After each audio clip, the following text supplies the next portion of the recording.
class, we have discussed the secure hash algorithm, which is the SHA-512 algorithm. Okay, so we all have seen what is the SHA-512 algorithm, the input, the output it produces, the structure in terms of the block-based creating the hash. So block-based hash creation. Okay. So essentially how it is creating the message, in the sense the pre-processing by performing the padding such that you are going to have a message of length some integer multiple of 1024. So for that, how the SHA algorithm is performing the padding operation, then once it is done, your initial buffer, okay, which is 512 bit. Okay, and this 512 bit is arranged in 8 registers, where each register is of 64 bit. Okay, so this is serving as the initial buffer. So once after that, you have taken the blocks, and the blocks are submitted to the compression function. The compression function is receiving the block and the 8-bit register. Both it is receiving as the input. For the initial block, you have fixed the 8 registers. For the rest of the blocks, output of the previous block would serve as an input to the compression function along with the input block. So each block, the compression function undergoes 80 rounds of operation. Okay. So in the 80 rounds, your 1024 bit, what is happening? It is getting expanded to 80 words. Okay. So this we have seen. And also we have checked how your each round what is happening. You have a round constant, right? So all that it is creating a message digest. Finally, it is creating a message digest or hash of the original message. The output is of length 512 bits, right? So this is what we have seen, and we also discussed the structure is not intended, as you know, that it is not intended for decryption purpose. So there is no decryption. Okay, it has to satisfy the 3 properties of one-way function, then weak collision resistance, then we have to ensure strong collision resistance. Okay, so we have seen these things. Now with that, we have completed your module 3. Okay, so we have seen in the module 3 the hash functions, then their requirements, right? Then we have seen the user applications. Then we have seen Merkle-Damsgrad hash function. Then we have seen SHA-512 algorithm.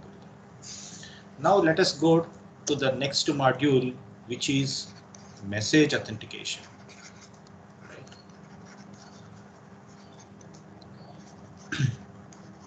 This is module 4.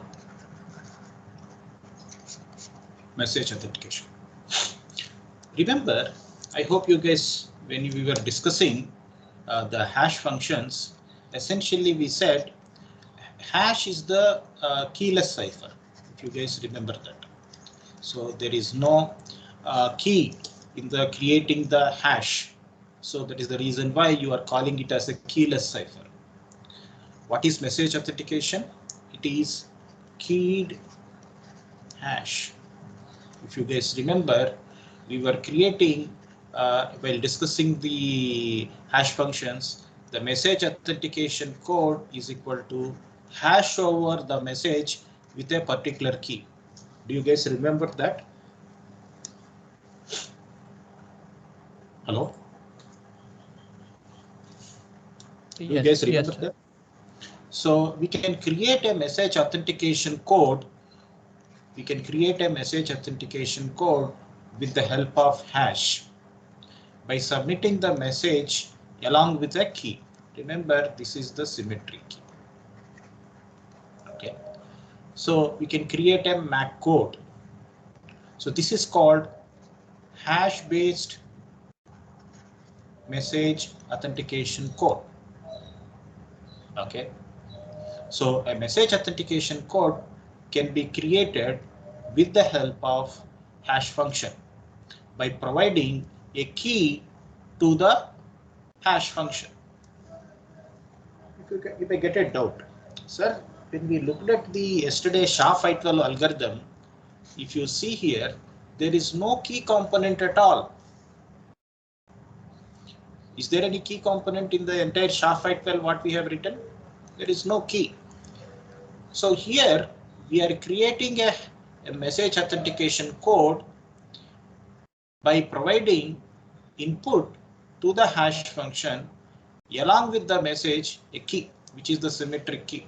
How it happens, that we will be discussing it while proceeding further. This doubt you keep it in your mind.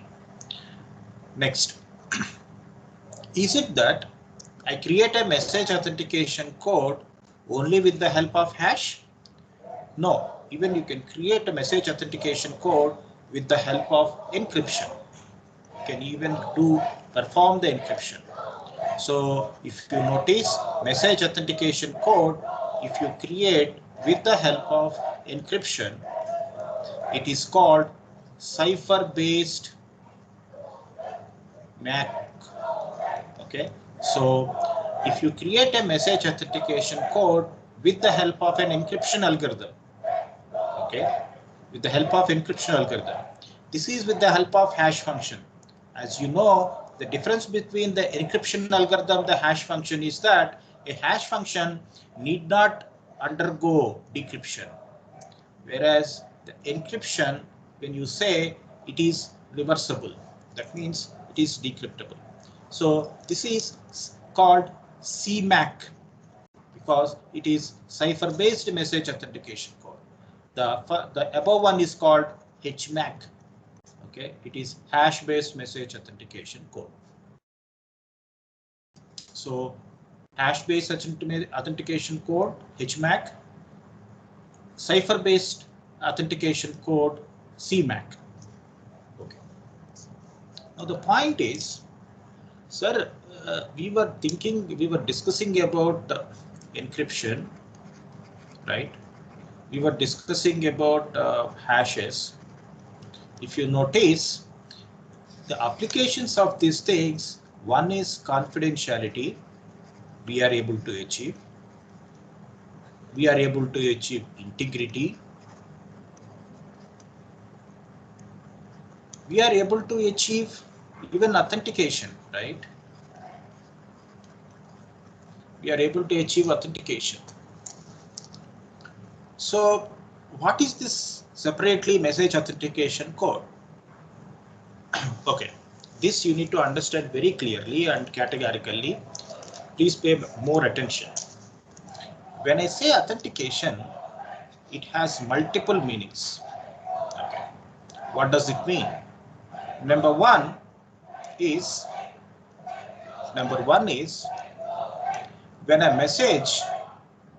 message is sent from source to the destination. When a message is sent from source to the destination, the contents of the message are not tampered. Okay, that means integrity is not lost. Okay, so how do you ensure that integrity of the message is not lost? Okay, so that is one form of authentication. The second one is the message authentication, in the sense, who sent this message? Okay, who sent this message? Is it sent by sender, that means Alice only, or is there anyone else who is sending the message? So it is about source authentication. Third one is about user authentication. Okay. How do I authenticate a particular user so that a remote server provides services to that particular user? Okay, that is about user authentication. So authentication has multiple phases. One is ensuring the integrity. The second one is ensuring the what is the source of this particular message, which is the message authentication.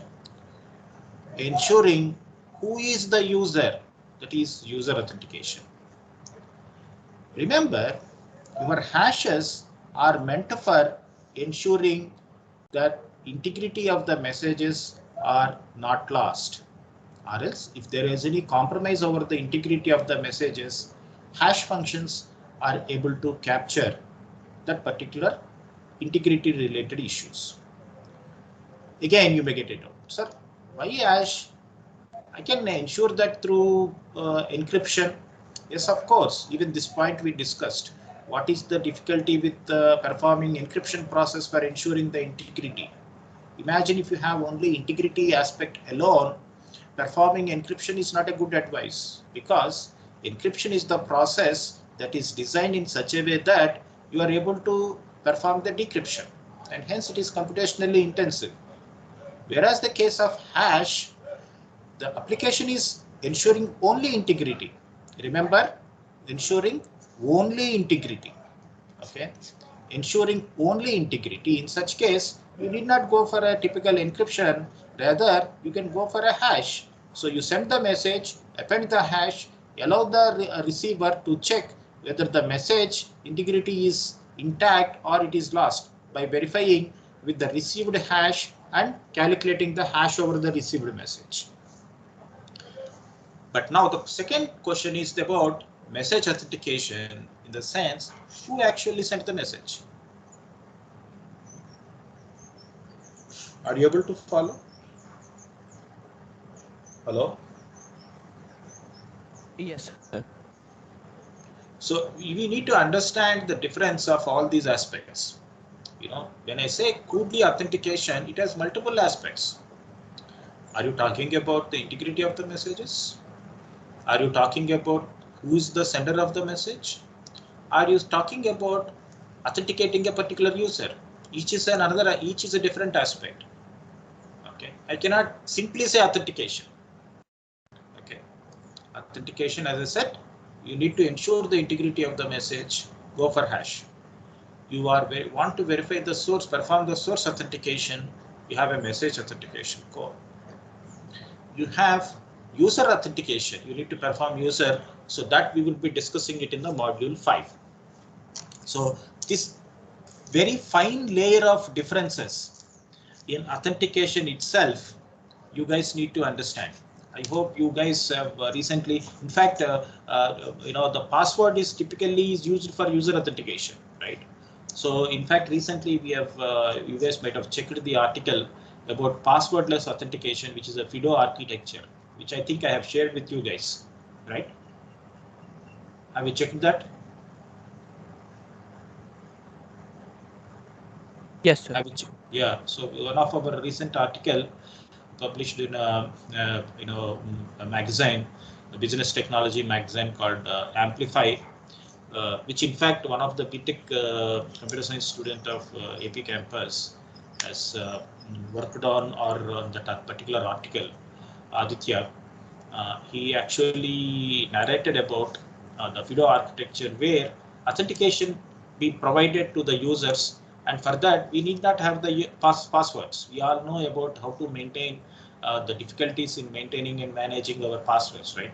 Obviously the systems have very robust password rules in order to authenticate.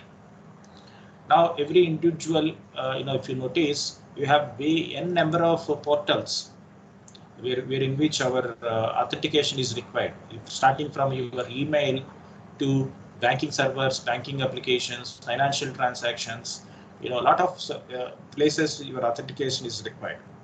And one difficulty, practical difficulty, is that everybody uses the same password at every time, at every place. And if there is any one place that it's a compromised entity, obviously if the password is leaked, all your rest of the rest of the servers where you are getting the service, that is also, that credentials also would be in danger.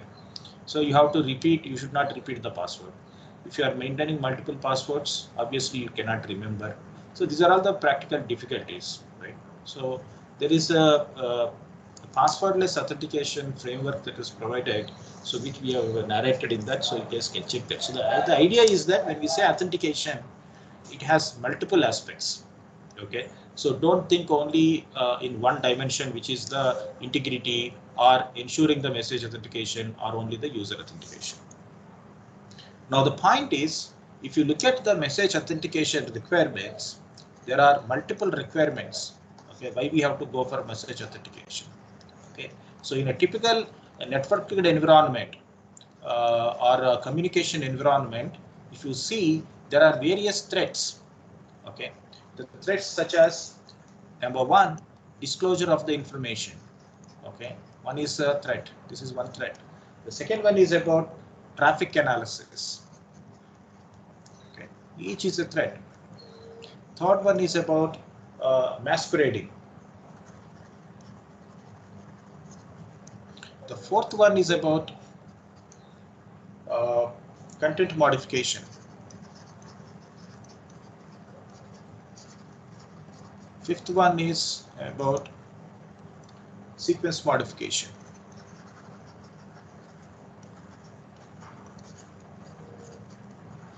Right. This fifth one is about sequence modification. Sixth one is about timing modification. And the seventh one is about source reputation.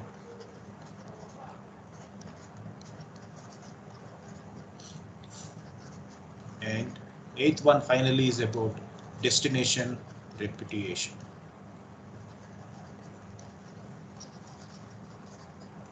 Okay, these are all the various threats that are there on networked communication or communications that are happening over your typical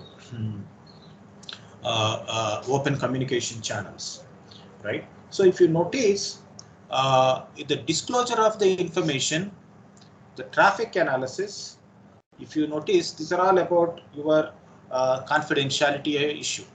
Okay, in the sense that, if there is a message that is getting transmitted, if the contents of the message is disclosed. Similarly, when two communicating parties are sending the messages, if a third party or an attacker is analyzing that particular traffic, remember, he do not know the messages, content of the message, but then he is performing the traffic analysis. So when the message has been sent from source to a destination, and for that when the reply has come, so this type of a traffic analysis, that means the discovery of the patterns of the traffic, that is also one typical threat. Okay, and then you have masquerading, which is about your integrity related problem. Okay, and similarly content modification, which is again integrity related problem. Okay, then sequence modification, timing modification, these are all about integrity related problem, and this has to be addressed. This has to be addressed through message authentication codes. Okay, then you have source reputation and destination reputation. That means you have, once the source is sending, when a sender is sending a message and saying that no, I have not sent the message, destination has received the message but saying that no, I have not received the message. So this is about user authentication. We need to go about it. Okay, so these are the various threats that are there in your online environment, and this has to be addressed with various crypto, or when I say crypto, encryption based, hash based, message authentication based primitives. Okay, so now let us see what happens with the message digest and the checking the integrity.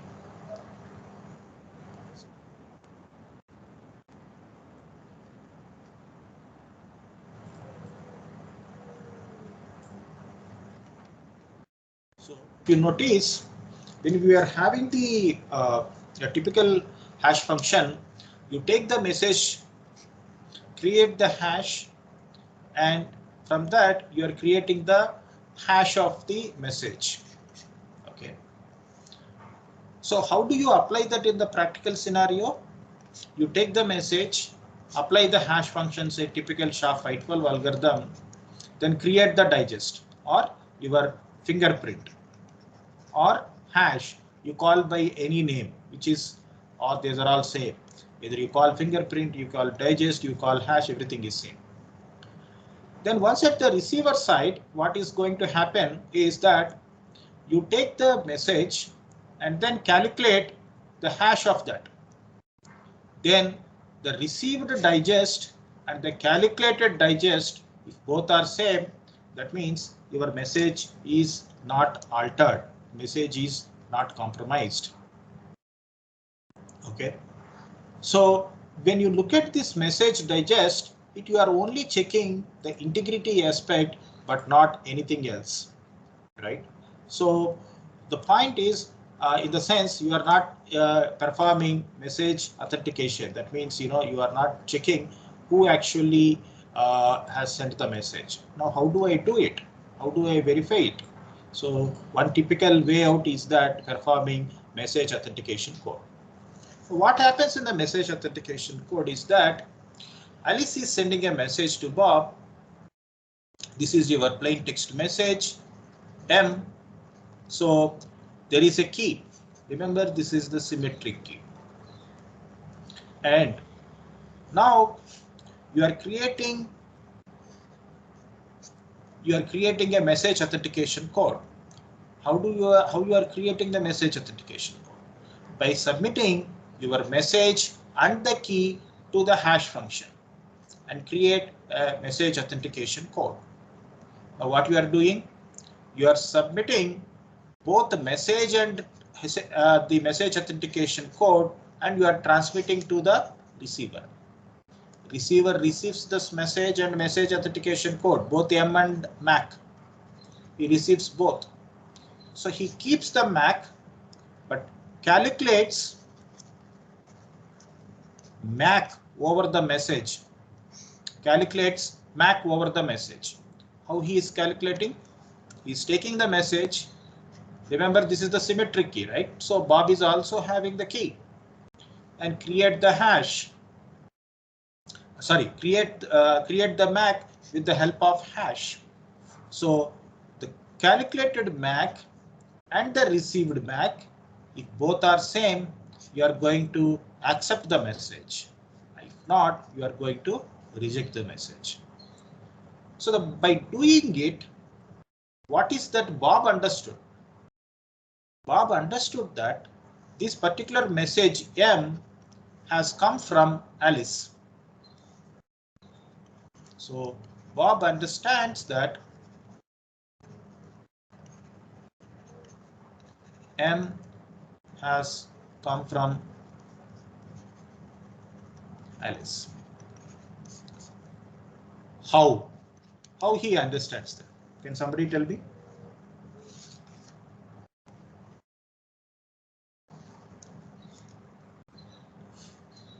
Can somebody tell me? MAC is a kind of a signature that we talked about during the certificates.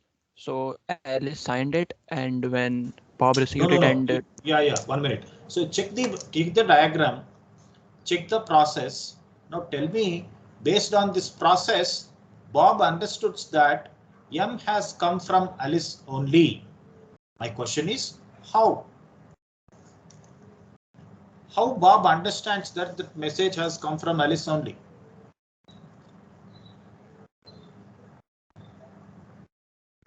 Sir, he used the symmetric key while calculating the hash. That verifies it. It is as simple as that. If you notice, Alice has used a key for calculating the MAC. The key is symmetric key. And Bob is able to create the MAC of it with that key. The point is that the key is known only between Bob and Alice. It is nowhere else. Okay, no one else knows K.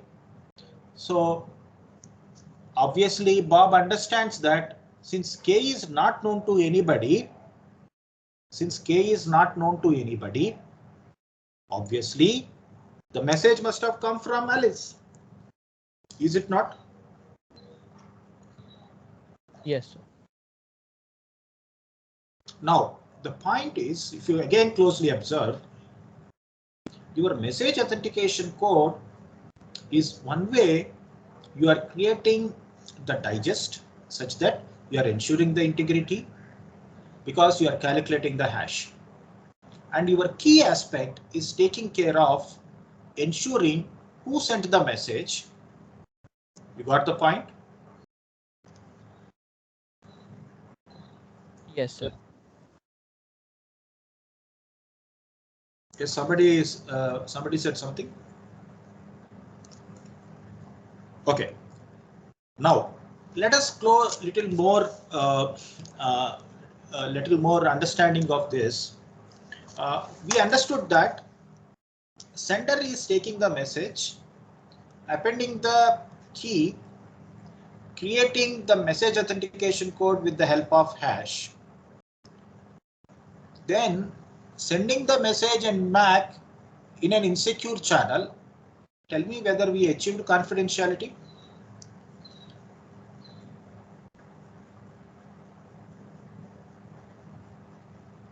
Is there any confidentiality? Yes. Yeah, because no one else has the key, so they won't be able to read the They won't message. be able to. Huh? Look at again what we are sending. M plus message authentication code. Yeah, yes, sir. Is the Doesn't confidentiality seem to ensured? be.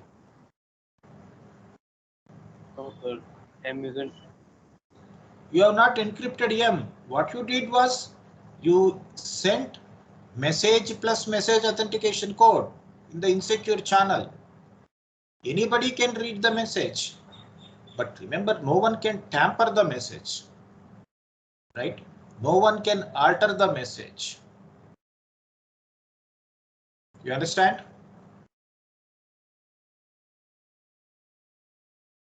Yes, sir. So there is no confidentiality. Number one. Number two is that imagine there is a third party called Eve. So what Eve did, Eve took this message and message authentication code, like man in middle attack scenario. He is sending his message called M1 and he is sending the MAC of MAC. Now what happens at the Bob? Is that is possible for Bob to process M1 plus MAC?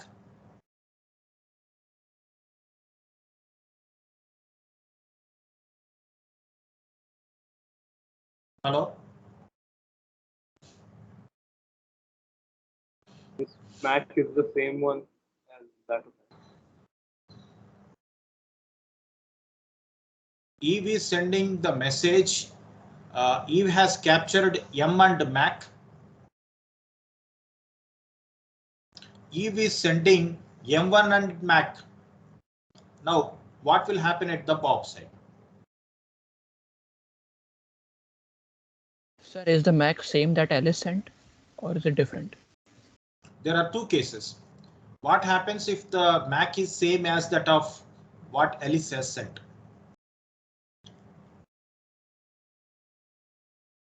At the time, Bob will message has been tampered with. Fine. So at that time, Bob will understand that the message what he received M1, MAC of that M are not same, so he will discard the message. Now tell me, MAC is MAC of M1, then what will happen at the Bob side?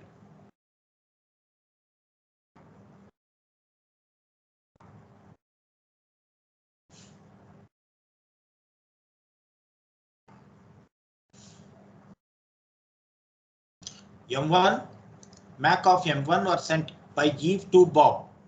What will happen at the Bob side? Even now, I don't think it's possible for EU to actually do it successfully because the symmetric key was only established between Alice and Bob. No.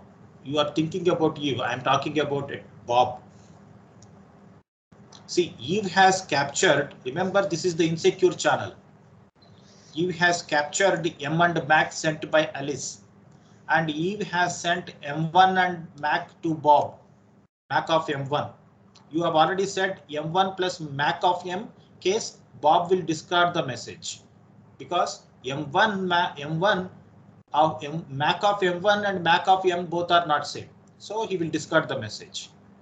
What will happen if Eve is sending M1 and MAC of M1?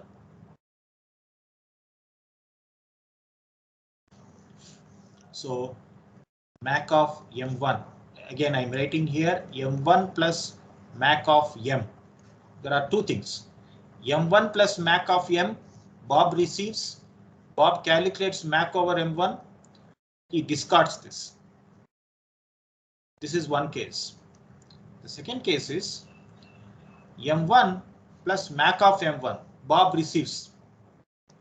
Bob receives M1 plus MAC of M1. Now what happens?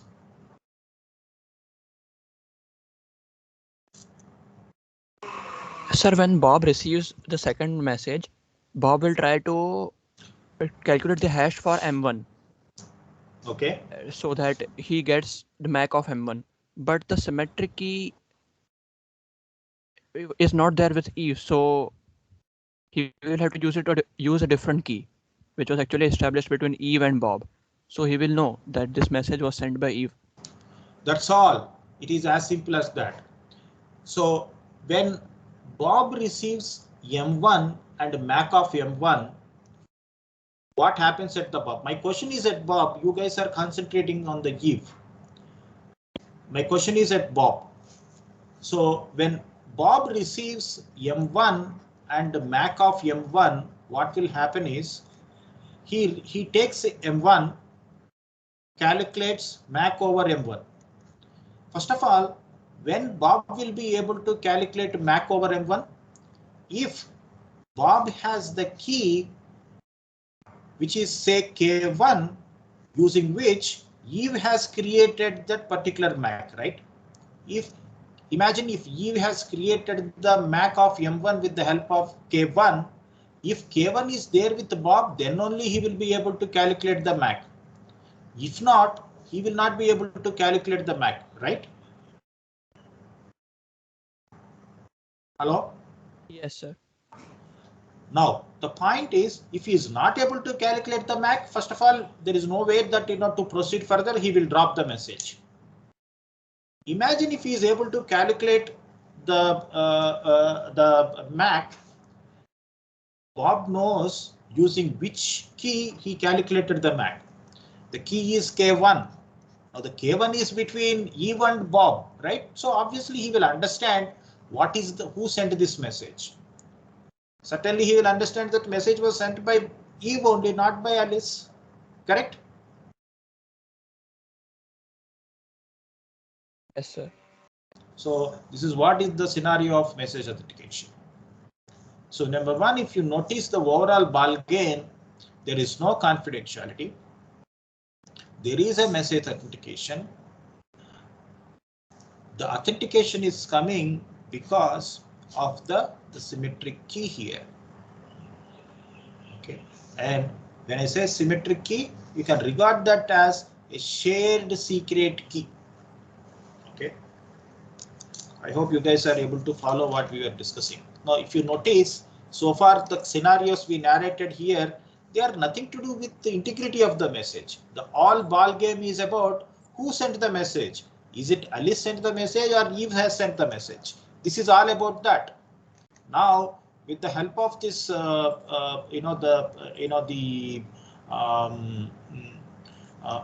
the help of this message authentication codes, we are able to achieve the understanding of who actually sent the message. That means the authentication.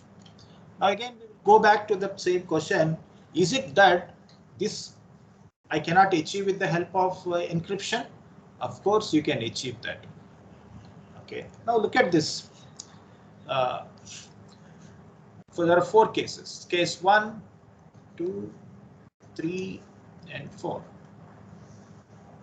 In the case 1, I am looking at a message. The source is sending a message to the destination. So I am sending a ciphertext by encrypting the message with the help of a symmetric key. So I am getting a ciphertext. The same is decrypted at the destination side with the help of the same key, and you get the message. This scheme gives you number 1 confidentiality, and in addition it also gives you authentication in the sense that once B is able to decrypt this particular message with the help of K, and remember K is between only source and destination. So in that way it is providing encryption. The symmetric encryption is providing confidentiality and authentication. Let us go back what we discussed in the previous this one. With the help of MAC codes, do we have confidentiality? No. If you look at the scheme, it is based upon a shared secret key, right? Whereas when you go for the typical encryption process, such as symmetric encryption, you are able to achieve both confidentiality and authentication. Now, you may get a doubt, sorry, is it that with only symmetric encryption? In the previous slide, you said symmetric encryption only. Can't I achieve with the help of public key encryption? Let us see how the public key encryption provides you the authentication. Of course, this scheme we discussed while talking about second scheme we discussed while talking about public key schemes. So the source is using public key. This is the public key of receiver.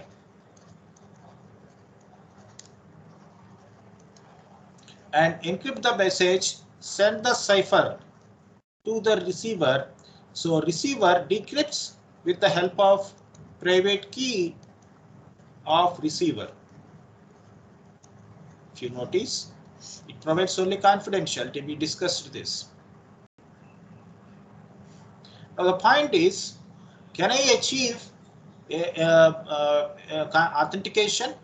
Of course, for that purpose, we are encrypting the message with the help of private key of sender. You guys remember this? I don't know, but we discussed this while introducing public key cryptography.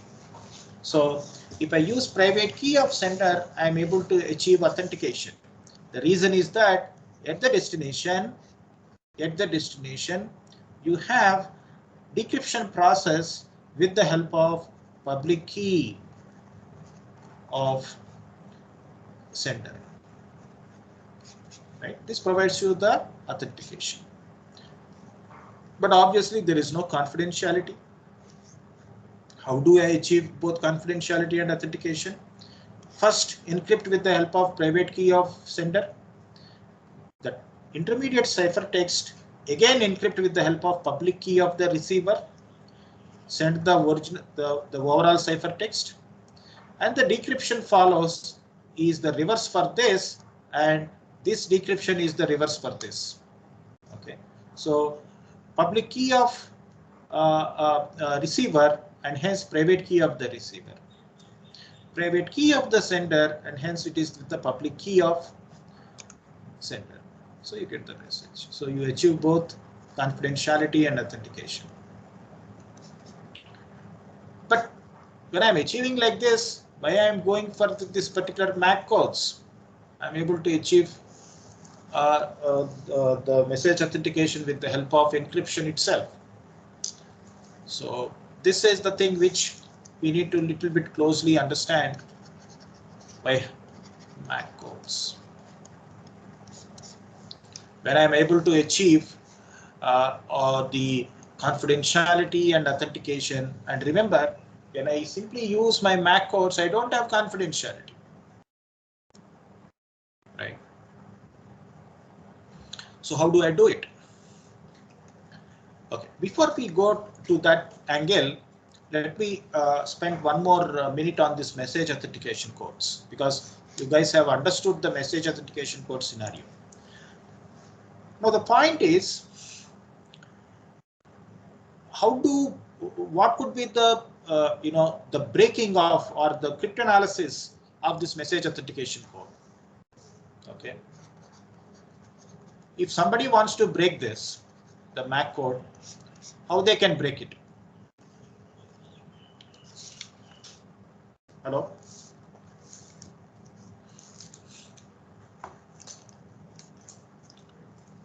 Would have to intercept the key exchange.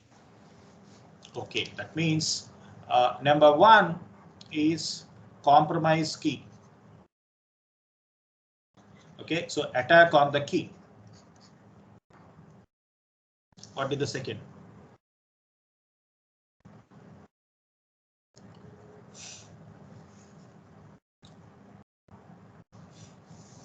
The second one is your attack over hash functions. That means collisions. So typically attack over the hash functions are nothing but the collisions. So finding the collisions. Okay. So when you look at the cryptanalysis of the MAC codes or breaking the MAC codes, typically they are of two things. One is you compromise this particular K and attack the MAC code. Otherwise, you know that the MAC codes are typically coming from the hash functions. So find the collisions. What do you mean by that is you identify the messages that produce equal MAC codes, because if the hash is able to produce for two non-identical plain text, if it is able to produce the identical hash, you are in the soup. So you have a problem. So the cryptanalysis of the MAC codes typically concentrate on these two aspects. One is compromising the key. The other one is finding the collisions in the MAC, because your message authentication code is basically built upon your hash function. Remember, while we discussing introducing the hash, I said it's MAC do not only comes from hash, it even comes from your cipher, so the CMACs. So attack can come over the message authentication code based upon how you have created the MAC. Okay, so one is over the key, another one is if you created the MAC with the help of hash, find the collisions. If you are created the MAC with the help of ciphers, you attack over on the encryption process. This is about cryptanalysis over MAC. So the point is, we know the encryption. We also discussed the message authentication codes, but the point is why I am having a separate MAC codes. So this is an interesting question, for which I suggest you guys to once have a look at the textbook, open the chapter and read the first 3 pages, or rather first 4 pages of the textbook. That means the chapter number 12. So page number 382, 383, 384, 85 and 86. Okay, so it's explained in a very nice manner. 381 to 386. Okay, so please read that. So why I am going for a separate MAC codes? Okay, when I have the same functionality or the same I'm able to achieve with the help of encryption, right? I'm able to achieve confidentiality, I'm able to achieve authentication,